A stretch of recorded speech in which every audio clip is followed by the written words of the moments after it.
الحمد لله رب العالمين،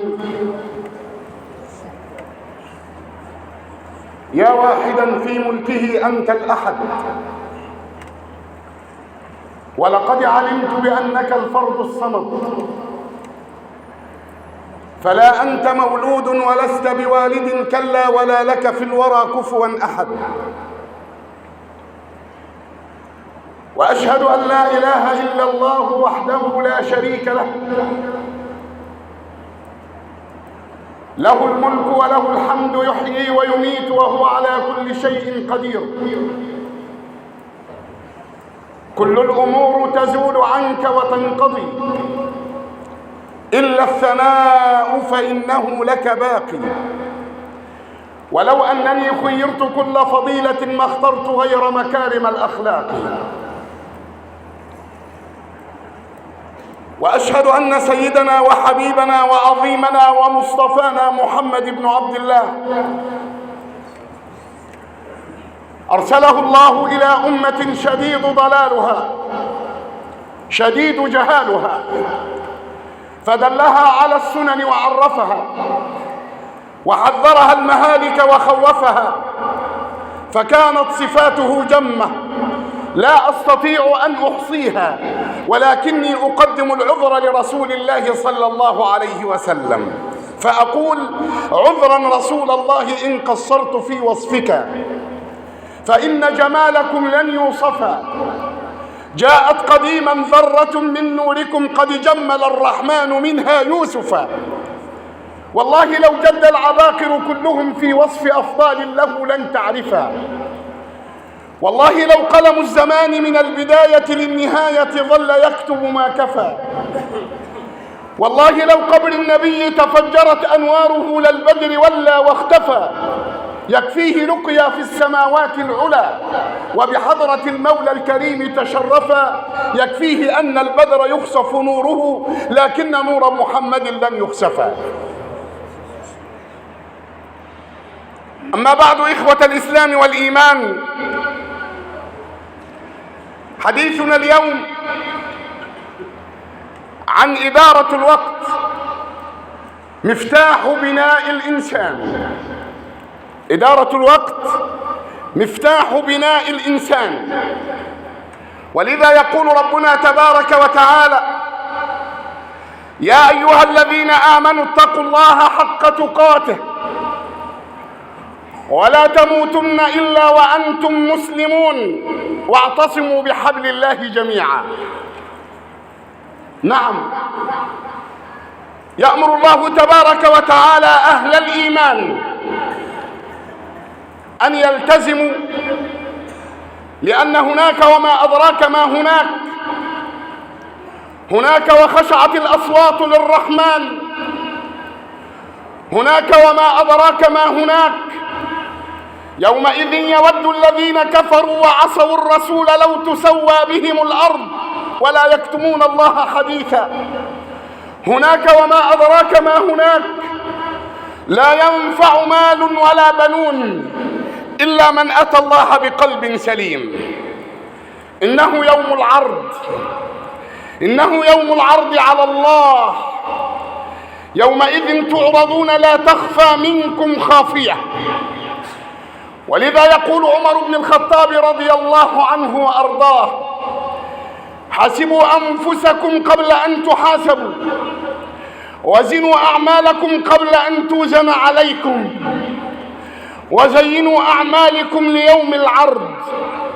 تذكر وقوفك يوم العرض عريانا مستوحشا قلق الأحشاء حيرانا، والنار تلهب من حمق ومن غيظ على العصاة ورب العرش غضبانا.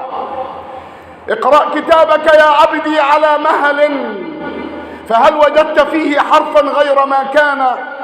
فلما قرأت ولم تنكر قراءته وأقررت إقرار من عرف الأشياء عرفانا، نادى الجليل خذوه يا ملائكتي وامضوا بعبد عصى للنار عطشانا.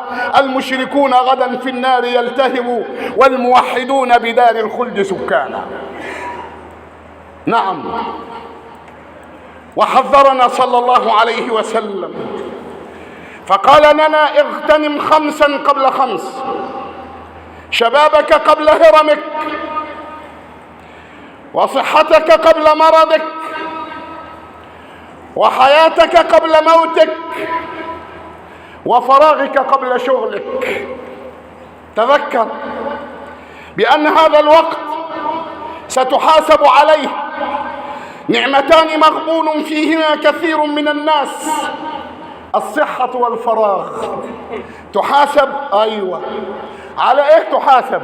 على النقير والقطمير. ليه؟ لأن الكتاب لا يغادر صغيرة ولا كبيرة إلا أحصاها ووجدوا ما عملوا حاضرا ولا يظلم ربك أحدا.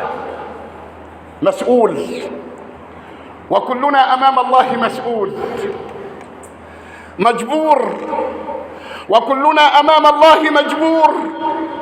ذليل، وكلنا أمام الله ذليل، لأن النبي صلى الله عليه وسلم علمنا: لا تزول قدم عبد حتى يسأل عن 4. لازم تسأل عن هذه ال4: عن عمره فيما أفناه، وعن جسده فيما أبلاه، وعن ماله مما اكتسبه وفيما أنفقه، وعن علمه ماذا عمل به.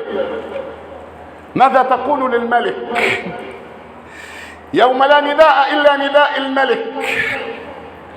لأن كل شيء هالك إلا وجهه. ماذا تقول؟ ما فيش هناك لا عائلات ولا بهوات ولا مناصب، هناك عاريا أمام الله يحشر الناس حفاة عراة.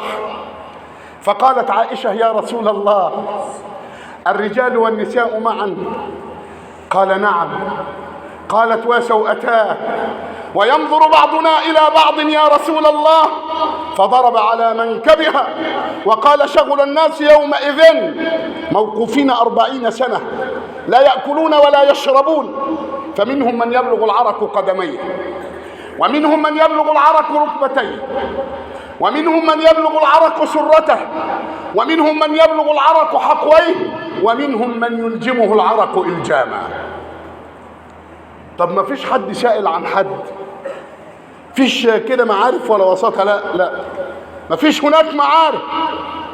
هل يذكر الحبيب حبيبه والخليل خليله فيرد عليها صلى الله عليه وسلم إلا عند 3 مواطن يا عائشة: عند نصب الميزان، إما أن يخف وإما أن يثقل.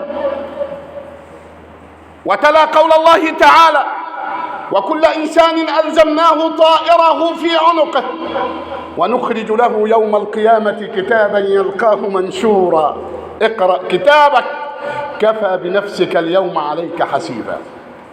وعند نصب الميزان إما أن يخف وإما أن يثقل، فمن ثقلت موازينه فأولئك هم المفلحون، ومن خفت موازينه فأولئك الذين خسروا أنفسهم بما كانوا بآياتنا يظلمون. الأمر الثالث يا عائشة: عندما يخرج من النار عنق ساطع طويل مظلم متكلم فيقول: وكلت ب3: بكل جبار عنيد، وبكل من دعا مع الله إلها آخر، وبكل من لم يؤمن بيوم الحساب. نعم. ولذلك النبي بيعلمنا: إذا قامت القيامة وفي يد أحدكم فثيلة فليغرسها، يعني قدم الخير حتى لو آخر اللحظات، قدم الخير. شوف أصحاب النبي كانوا بيعملوا إيه وإحنا بنعمل إيه. فرق شتان بين الرجال وأشباه الرجال، فهم الرجال ونحن أشباه الرجال. نعم. سيدنا أبو هريرة رضي الله عنه وأرضاه دخل السوق في يوم من الأيام، وشر بقاع الأرض الأسواق، فنادى: معاشر المسلمين، أنتم ها هنا في السوق،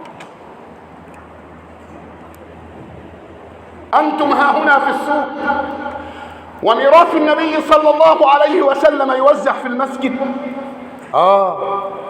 ما في ناس عايزة مال، عايزين فلوس، عايزين ناكل، عايزين نكسب. الناس كلها في السوق راحوا المسجد، نظروا في المسجد ورجعوا إلى أبي هريرة وقالوا يا أبا هريرة ما رأينا أحدا. قالوا ما شفتوا إيه؟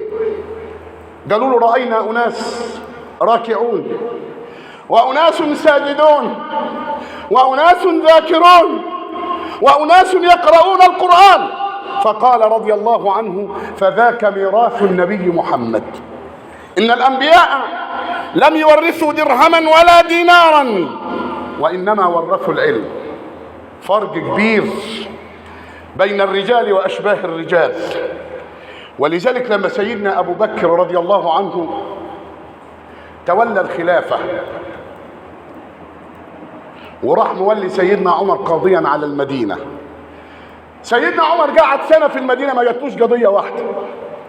النهارده المحاكم مش شايله قضايا، ما جاتلوش قضية.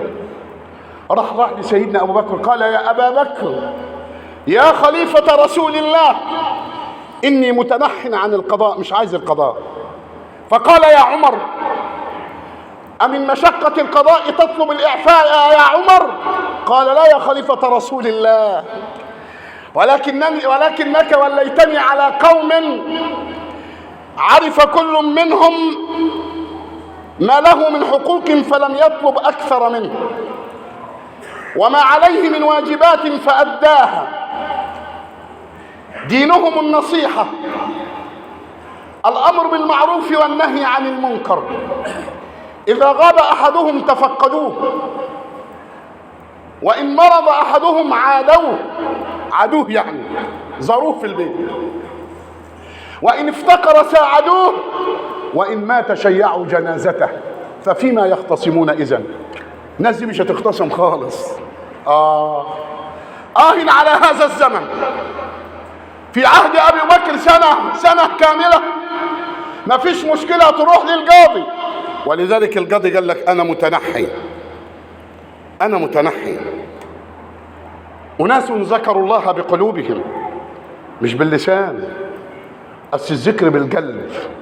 ولذلك قال لك الإيمان ما وقر في القلب وصدقه العمل. ولذلك في عهد سيدنا النبي اتهموا رجل ظلم، اتهموه بسرقة جمل